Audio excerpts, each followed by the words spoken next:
Broncos country, let's ride. Breaking news. Michael Bruntz. This is the second time that breaking news has happened right when I come on the show. That's a good life lesson to be learned in all this. If you're going to give somebody over $100 million, make sure they're not weird. Michael Bruntz, Husker 24/7. All right, we're joined now on the Prairie Flower Casino Zone hotline by our good friend Michael Bruntz, Husker 247. Hello, Michael. How's it going? Great. How are you? Good. You sound wonderful. Thank you. You caught me at the beginning of the segment where I actually sound halfway decent. Just give me another 50 words. I'll be in real bad shape. Nice. Yeah. So things are going really, really well over here. Everything's good for you though, right? No complaints. Okay, good. We were talking about the games that have the highest potential for Nebraska to screw up this year. Okay. So it's a very good summer topic as always. But you know how this works.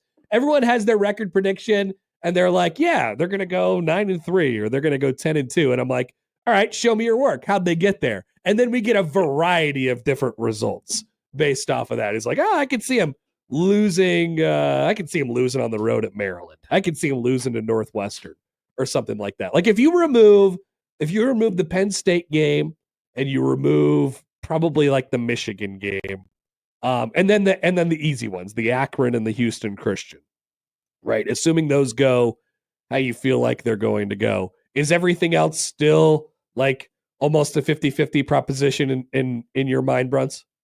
Oh, maybe not quite. That Minnesota game, I would say less than 50-50 in my head. Ooh, it's a Friday night game coming off of a short week. I believe Maryland is the game before that, so you got back-to-back road games. Yep. I mean, that going to Minnesota in general has been tough for Nebraska recently.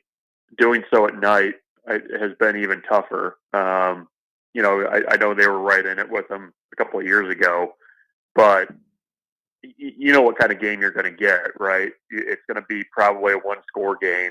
Yep. It's going to be slightly ugly, and you're going to have to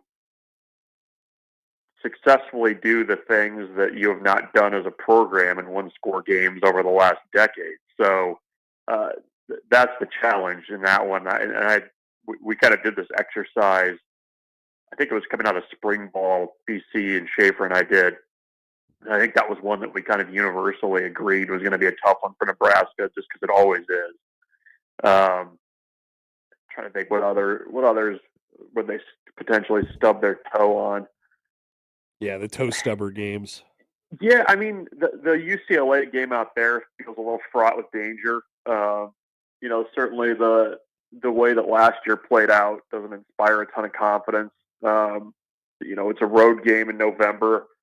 You're facing a UCLA team that I think has upgraded its talent at quarterback, and the guy last year was able to do some things against you. So I think I think Nebraska wins it, but that one I'm not as confident about when you're kind of trying to get to the final number. So in terms of toe stubbers, I think that's probably where I would go first, are those two that you feel like Nebraska is probably, at worst like a 6-point dog in one of those games at most. Right. If not, I mean, UCLA could even be favored going out there.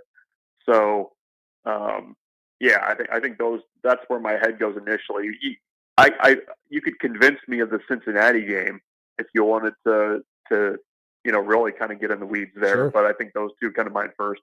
Bruntz, you hit on the point that we got to kind of when we were talking about this in the last segment, which is ultimately like it's hard for me to, if you say 9-3 or if you say 10-2 or something like that, it's hard for me to get there because then you're looking at the two losses that everybody thinks you're going to lose plus another one or whatever. And it's hard for me to do like a formulaic prediction of what Nebraska football is going to be because they've always had these kind of losses, and they're going to have these close games again this year. And one of the main questions that is still emerging and has over the first 2 years of Matt Rule is, Can they find a way to win these close games late? And they never really proved that in the affirmative nature last year. In fact, they lost a bunch more of close, one score type of games. I just like there's no way around that piece of the puzzle, Bruntz, other than through it. You just have to do it at some point. It doesn't seem like there's another path. Yeah. Is it strange that I actually feel more confident in the Michigan game at home than I do at the Minnesota game on the road? Oh, interesting. Maybe. I mean, you could make a case for Michigan's they're going to have the young quarterback going on the road for the first time, no head coach, right? There's some interesting things in there. Like that one seems to me to be a game that's going to be, you're going to get like good Nebraska crowd for that one. And yes, definitely. It feels like you're catching that Michigan team at what I think is an okay time. I mean, when we were kind of doing the exercise, that was one that I think Nebraska is going to be pretty competitive in, just given everything around that game. You're absolutely right about the close game stuff, where it's like you just got to go and do it. And I think that when you look at what Nebraska has done in the offseason to address some of the issues that they've had in losing those close games, I mean, there's special teams changes has to be towards the top of that list, right? I mean, that's even, moderately okay special teams play over the last 4 or 5 years. I mean, how many of those games do you probably win that you were on the wrong side of? And that's how, if Mike Eckler is able to make some changes there for the positive, I mean, that's how you quickly go from 7 to 9 pretty quickly. Do you think so? Just to follow up on that, special teams, maybe the offense, scoring a few more points a game, or at least that's the hope this year. Like how much does that change Nebraska's, I guess you would call it, a margin for error? But we're not talking about necessarily game by game, because that's opponent dependent, but looking at sort of the season in general, that would have to improve the margin a little bit. But does it make a 2-game difference or a 3-game difference in terms of the win total? I mean, what's the value in the win-loss column of not having 10 kicks blocked? I mean, yeah. That's got to be worth something. I think when you listen to what they're really focusing on in the off season, explosiveness on offense is a big one. And what that does, if you're able to get big plays, I mean, that makes your margin of error significantly better, because you're not having to piece together 12-play drives all the time to score points, or relying on, a kicking game in the past that's been somewhat shaky. So I mean, in some ways, I mean, it's a home run in baseball. You don't have to string together a bunch of hits. You just hit it out of the park, and there's your runs. So I do think some explosiveness on offense and a game-changing play here or there on special teams is worth a ton in kind of reversing what they've been. I think defensively, they'll still be in the same ballpark, maybe a little bit of a step back given what they lost, but I think they'll be able to hold their own for the most part. So, I mean, if you can get some easy points on offense, you don't completely kick the legs out on the bar stool on special teams, and I think that's an okay recipe for winning games.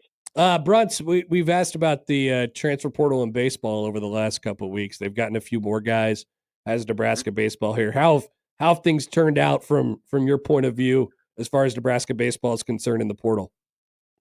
Pretty good. I mean, they wanted to add power.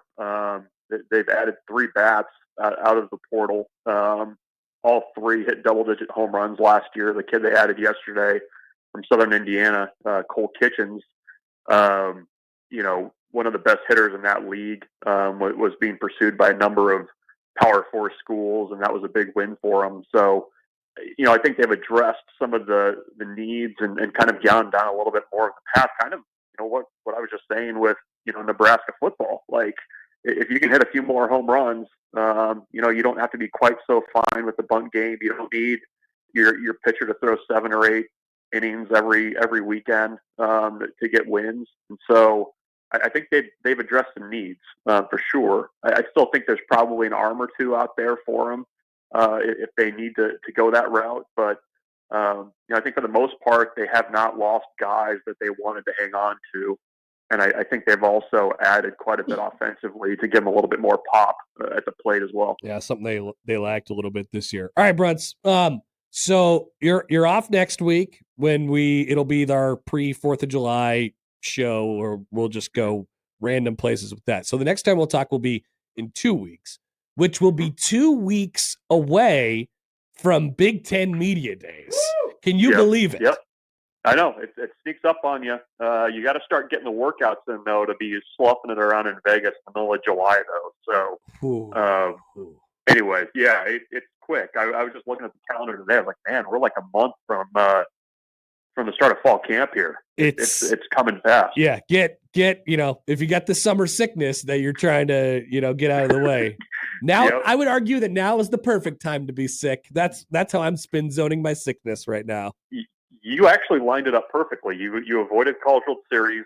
You got it in before Big Ten Media Days. Yep. So, I mean, the only way you probably could have got it any better is if you waited until like the All-Star break in baseball. There's nothing that happens during that 3-day stretch. So that's true.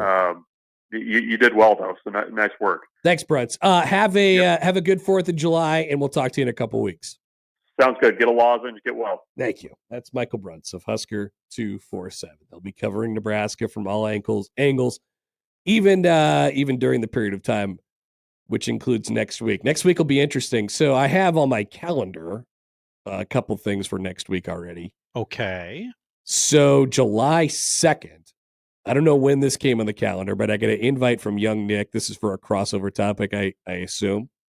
Identify Nebraska's rock bottom for tomorrow. That's for the July 3rd show. Oh. And then on the July 3rd show, I have written in Mount Rushmore of bad losses. All these things are covered in Josh's groin kicks. Yeah.